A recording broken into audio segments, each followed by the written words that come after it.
Bro, listen. Never in my life associated the word boring with baseball. We know what's up.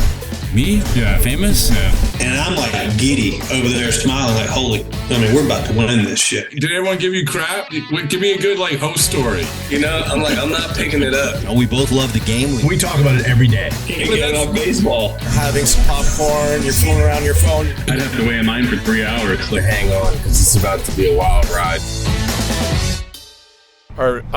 Chris, first of all, congratulations. And every year is different. Every team's different. Every dynamic of baseball is different. When you go into this year, this off season, all the years that you've done it, how did it feel different at all in terms of building this team? I think each year is a little bit different based upon the personnel you have and where they are in the life cycle and what the roster continuity looks like. And for us heading into this offseason, we really didn't have very many free agents. So a lot of the group that was here to finish the season last year, we expected to be key contributors for us this year. So we really tried to focus on how do we take the group, we've been the youngest team in the American League now for 3 years running, including this year.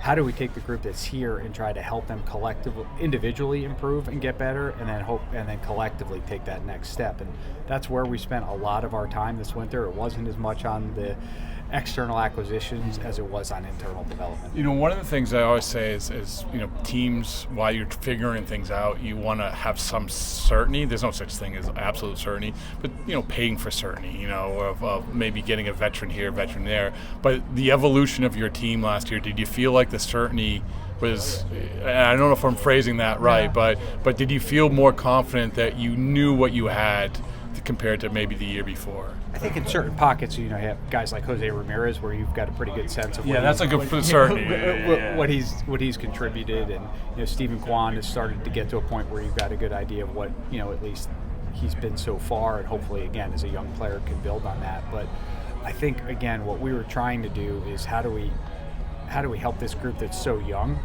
get better? And one of the things that we need to do that is give them playing time and give them opportunities. And so one of the things we had to weigh a little bit this winter is we were considering acquisitions. If we brought someone in or signed a free agent, say a position player where it was 550 or 600 plate appearances, whose plate appearances would he be taking away from, and how would that negatively impact that player's development and contributions to our team moving forward? One of the things is I was talking to Cashy, and by the way, excellent job of preparing him for his interview. I can't take much credit for that. So Cashy's a special guy. So. I don't know, man. I sat right here talking to him about that. For 5 minutes we talked about you guys prepared. But anyway, they got off to a good start last year, and we were talking, okay, well, what's the secret sauce? Getting off to a good start in spring training, and you don't. I guess there really isn't. But you're off to a good start. Did you see it coming? I guess. I don't know. I've learned to. Hopefully we've learned enough and been around long enough that to try to predict what's going to happen over 20 baseball games is a fool's errand. It's almost impossible to do. And if we knew how to win, at a 60% or 70% clip for those periods, we'd do it throughout the course of the season, not just over 20 games. So it's been great to get off to a great start, but we know we have a lot of work left in front of us. When you looked at this team, and a big part of it too was a new manager. And I know you've probably been asked about this a million times, so I apologize.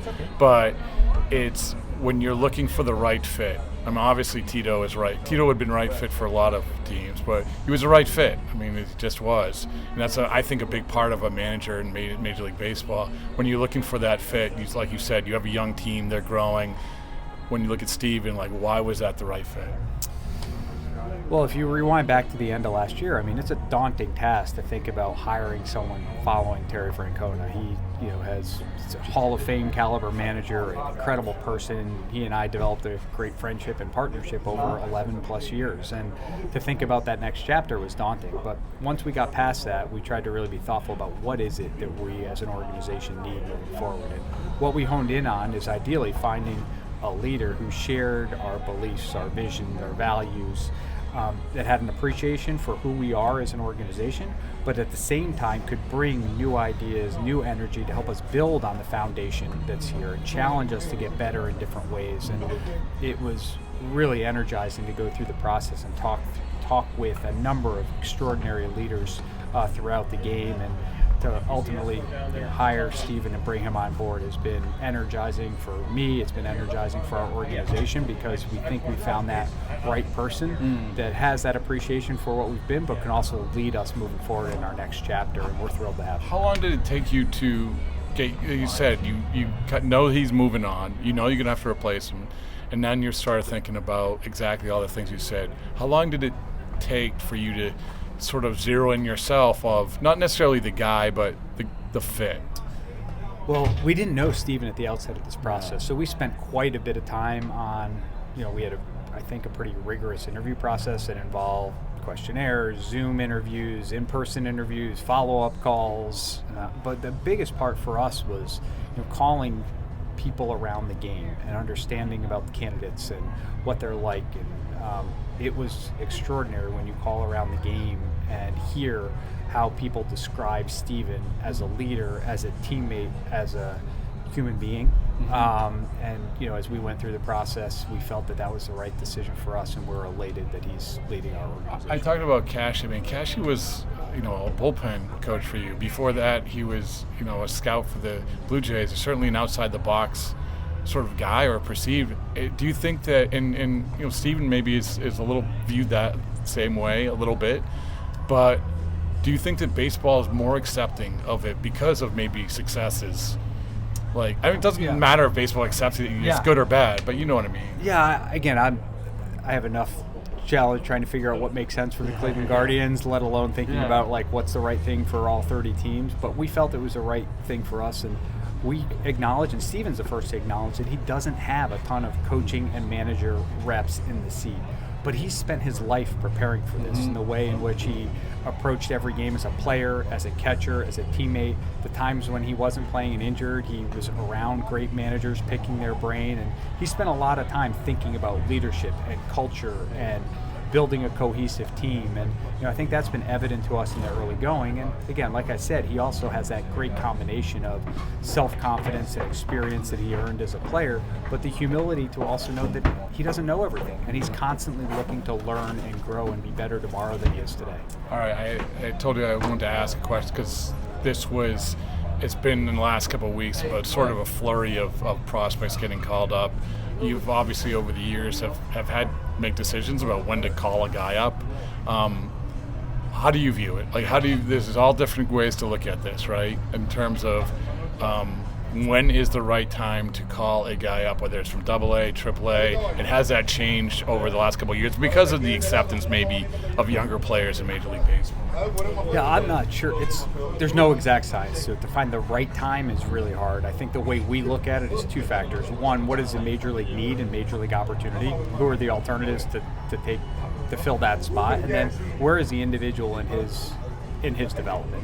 And one of the big things for us that we think is important is, has that player built the skill to overcome adversity? Has he experienced adversity in the minor leagues, had some struggles, and find a way to overcome them? Because inevitably at the major league level, you will be challenged. You're going to have adversity. You're going to have failure. And if you haven't yet built the skills to overcome that adversity, it can be really tough and be overwhelming in the major league. That's a good answer. You don't need to hear that from me, but I like that answer. Well, I appreciate that. The last thing is thanks to John McDonald, you're the first pick. Yeah, that was a happy day. My goodness! We found out. It was Johnny Mac's happiest day. Are you kidding me? Yeah. Other than the one day that he filled in the radio with me,